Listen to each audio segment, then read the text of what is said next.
Everyone, आज हम ISI 2025 से लीनियर अलजेब्रा का एक क्वेश्चन देखने वाले हैं। चलिए देखते हैं कि हमारा क्वेश्चन क्या है। हमको क्वेश्चन में एक finite dimensional complex inner product space given है। तो हमको गिवन है V over C, this is a complex inner product space and the dimension of this V is equal to n and T mapping from V to V ये एक linear transformation है, ठीक है। In the first part of the question हमको बोला गया है prove that T is normal if and only if this norm of T of x is equal to this norm of T star of x। ये हमको prove करने के लिए बोला गया है। तो हम पहला इम्प्लीकेशन प्रूव कर देते हैं। मान लो कि हमको T नॉर्मल है। अगर T नॉर्मल है तो what do I want to prove? I want to prove that norm of Tx जो है is equal to norm of T star of x। ठीक है, तो हम नॉर्म ऑफ Tx का होल स्क्वायर से हम स्टार्ट करते हैं। Norm of T of x whole square क्या हो गया? This is nothing but inner product of Tx है ना। Using the properties of the adjoint of an operator T हम क्या बोल सकते हैं? This is equal to inner product of x and ये T यहाँ आ जाएगा तो वो T स्टार हो जाएगा, है ना। So this is inner product of x T star T of x, है ना। एंड हमको क्या गिवन है? That T is normal. T is normal का मतलब क्या हो गया? That T star is equal to T star of T, है ना। So this is nothing but inner product of x। T star T की जगह पर हम लिख सकते हैं T star, right, of x। and यहाँ पर T अगर हम वापस यहाँ पर ला देंगे तो हमको क्या मिलेगा? that this is nothing but inner product of T star x and this is equal to norm of T star of x का whole square।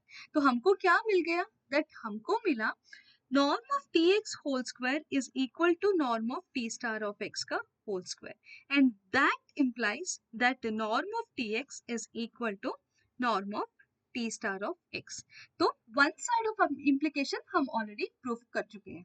अभी हम उसका कन्वर्स प्रूफ करेंगे।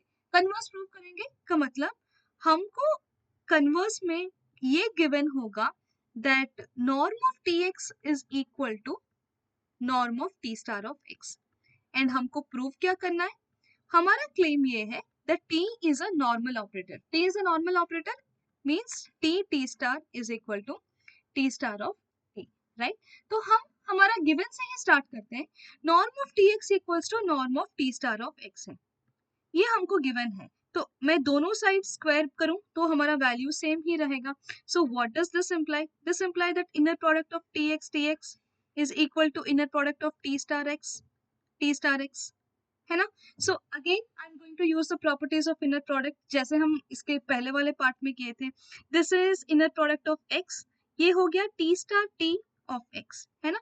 And this is equal to x T star of x, right. अभी हम RHS का quantity अगर LHS में ला दें तो हमको क्या मिलेगा? Inner product of this x T star Tx minus inner product of this x T star of x is equal to 0। Now using the linearity of the second position of the inner product हमको क्या मिलेगा? This is inner product of x T star T minus T star of x is equal to 0 and this is true for all x belongs to Cn, है ना। and as हमारे पास ये complex inner product space है, let us recall a result that if we have for any operator that inner product of x ax, if this is equal to 0 for all x belongs to Cn, so that will imply that a is identically equal to 0, है ना। and here our operator a is nothing but this T star T minus T star, okay। so here as this expression is true for all x in Cn, what do we have? This a is identically equal to 0। a हमारा क्या है? This is T star minus T star of T, ये हमारा identically equal to 0 हो गया। so from here we got that T star is equal to T star of T, okay। so that proves that our operator T is a normal operator। so we are done with the first part of the question। तो हमारा first part ये हो गया। In the second part of the question हमको बोला गया है that if T is normal मतलब T star is equal to T star T, then show that there exists a linear map U mapping from V to V। हमको एक ऐसा linear map exist कर रहा है which satisfies u star equal to identity, मतलब वो बोल रहे हैं दैट u जो है हमारा एक यूनिटरी ऑपरेटर है and it also satisfies u composition t जो है it is equal to t star. In the second part of the question हमको given क्या है, हमको given है that t is a normal operator. t एक normal operator given है, मतलब t star is equal to t star t. And what is my claim?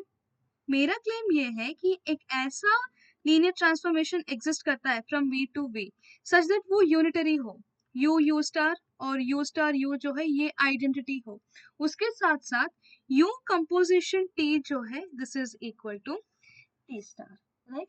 तो अभी सवाल ये है दैट हम ये लीनियर ट्रांसफॉर्मेशन जो हमारा u है उसको हम डिफाइन कैसे करेंगे. तो हम अभी तक ये जानते हैं दैट हर एक लीनियर ट्रांसफॉर्मेशन को, every linear transformation, this is determined by the action of its basis elements.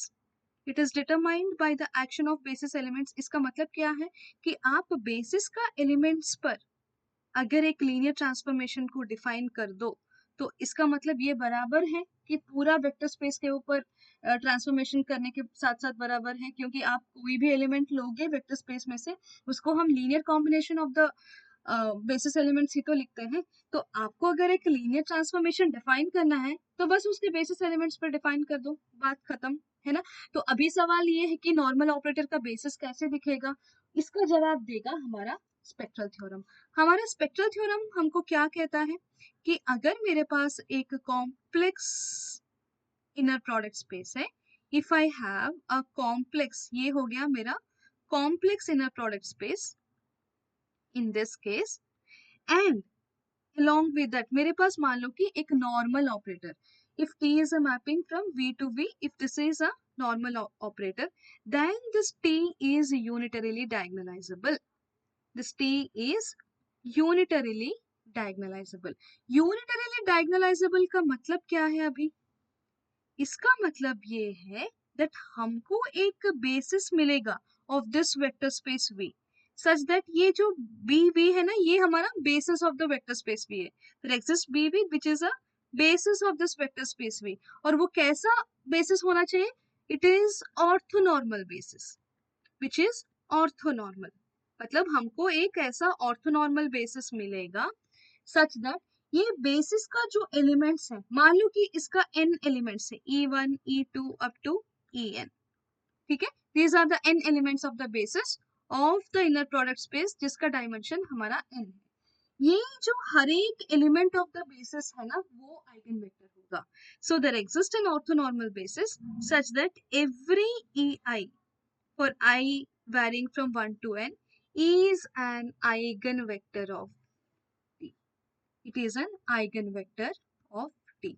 ये हमारा स्पेक्ट्रल थ्योरम कहता है. स्पेक्ट्रल थ्योरम इन शॉर्ट ये कहता है कि अगर हमारे पास एक नॉर्मल ऑपरेटर है तो वो यूनिटरली डायगोनलाइजेबल होगा.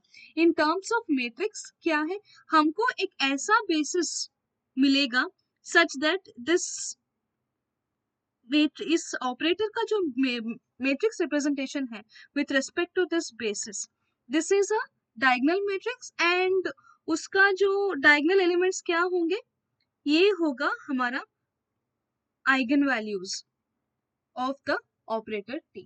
Okay, and this is nothing but this is our u star, इसको अगर हम a मान लें u, ये u स्टार a u जो है this is a diagonal matrix of this form. Okay, ये हमारा स्पेक्ट्रल थ्योरम कहता है.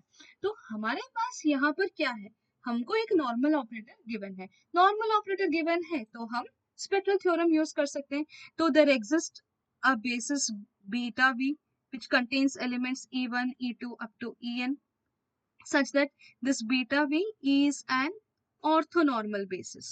ONB का मतलब है orthonormal basis which consists of this eigenvectors only. मतलब this t of ei is equal to lambda I ei for all I varying from 1 to n.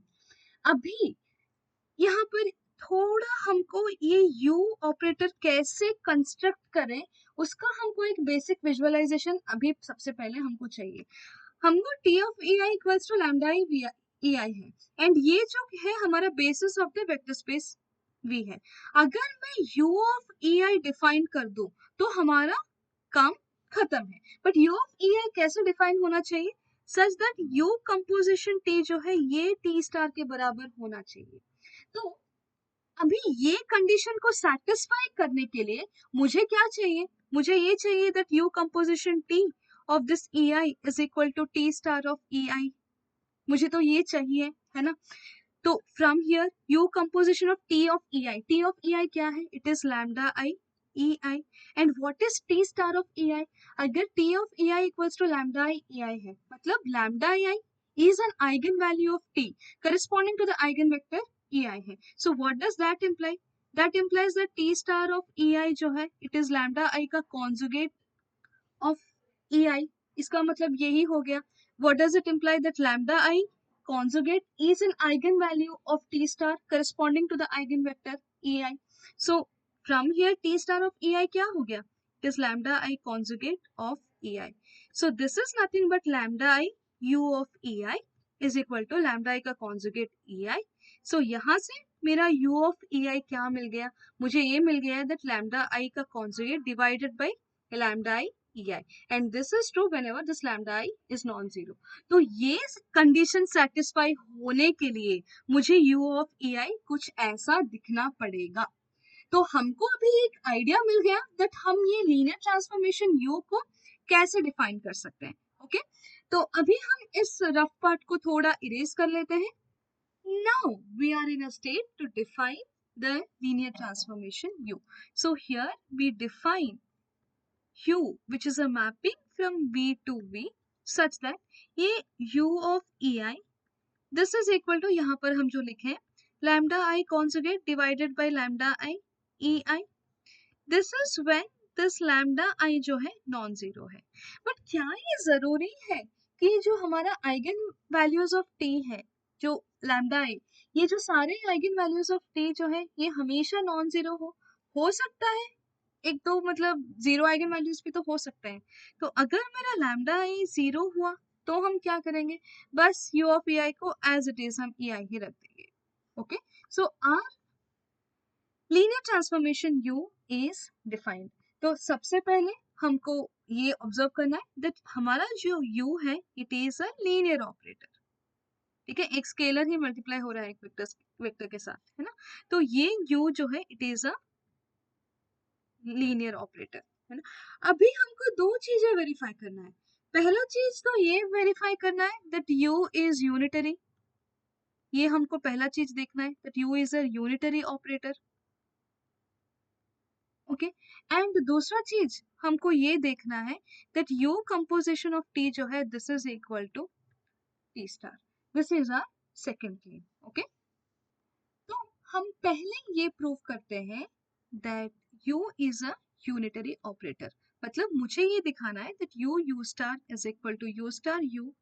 This is the identity operator which is equal to i। ठीक है, तो यहाँ पर हम एक चीज फिर से रिकॉल करते हैं जो कि हम थोड़ी देर पहले ऑलरेडी कर चुके हैं, बट इसको हम अच्छे से लिख लेते हैं। अगर मान लो कि lambda i is an eigen value, if this is an eigenvalue of any operator, यहाँ पर any operator t with eigenvector ei मान लो, so what do we have? We have that t of ei is equal to lambda I ei, है ना? So what is its connection with t star? So its connection with t star is t star of ei is this lambda I का conjugate multiplied to ei. So ei is an eigenvector of t star corresponding to the eigenvalue lambda I का conjugate, right? So here, let us come back. Here we have u star of ei. मुझे यहाँ से start करना है, right? So this is nothing but u of u star of ei. अभी आप यहाँ पर ये देखना हमारा u of ei कैसे डिफाइंड है? It is defined to be lambda I का conjugate divided by lambda I ei, है ना? हमारा u of ei डिफाइंड है lambda I का conjugate divided by lambda I of ei. This is when this lambda I जो है वो हमारा नॉन जीरो है। तो using the result here, what can I say? u star of ei, u star of ei क्या होगा, ei is an eigenvector of u star corresponding to the eigen value का conjugate. यहाँ पर हमारा eigen value क्या था, lambda I का conjugate divided by lambda I, तो मुझे इसका कॉन्जुगेट लेना है। So here it is lambda I divided by lambda I का कॉन्जुगेट, राइट। तो हमारा u star of A I क्या हो गया, it is lambda I divided by lambda I का conjugate. So here it is u of lambda I divided by this lambda I का conjugate of E I. ये lambda I divided by lambda I का conjugate, ये एक scalar quantity है, तो ये तो बाहर आ जाएगा, lambda I divided by lambda I का conjugate, and it is u of E I. And what is my u of E I, u of E I is nothing but lambda I का conjugate divided by lambda I. U of EI is lambda I का conjugate divided by lambda I of EI. तो यहाँ पर lambda I cut गया, lambda I का conjugate भी cut गया, तो मुझे क्या मिल गया, हमको मिला that u star of EI जो है this is equal to EI। ये कब हुआ, ये तो तभी हुआ ना when this lambda I is non-zero, ये तभी हुआ when this lambda I is non-zero। But what if lambda I equals to 0? When lambda I is equal to 0, हम already define किए that u of ei equals to ei, ठीक है। So we have already defined that u of ei जो है ये क्या होगा, ei होगा। What does it imply? u star of ei जो है वो भी equal to ei ही होगा, क्योंकि 1 का conjugate ये 1 into ei है, तो 1 का conjugate क्या होगा, 1 ही तो होगा, है ना। तो u star of ei भी क्या हो गया, equals to ei ही हो गया। So when lambda I equals to 0, हमको क्या मिला, u star of ei is equal to u of this u star of ei क्या हो गया मेरा, equals to ei है, and u of ei is equal to ei whenever this eigenvalue is equal to 0। तो in all cases हमको क्या मिला, in both the cases whenever this lambda I non-zero है and जब 0 है, we got that u star equal to identity, है ना, हर एक वेक्टर उसी वेक्टर पर जा रहा है।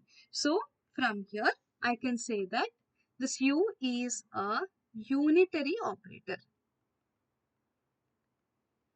It is a unitary operator, ठीक है। अभी what is the second part we need to prove, the second part हमको ये दिखाना है that u composition of t जो है this is equal to t star, ये हमको दिखाना है। So again, it has again two cases. So first case is when this lambda I is non-zero, ठीक है। तो यहाँ से क्या मिला हमको, u composition of T of EI, what does it imply, this is equal to u of T of EI, T of EI क्या है, it is lambda I EI हो गया, and this is equal to lambda I of u of EI, right। and मेरा u of EI क्या है, it is nothing but lambda I का conjugate divided by lambda I, right, multiplied to ei, यही तो है मेरा u of ei, and lambda I तो cut गया, what is it equal to, lambda I का conjugate multiplied to ei।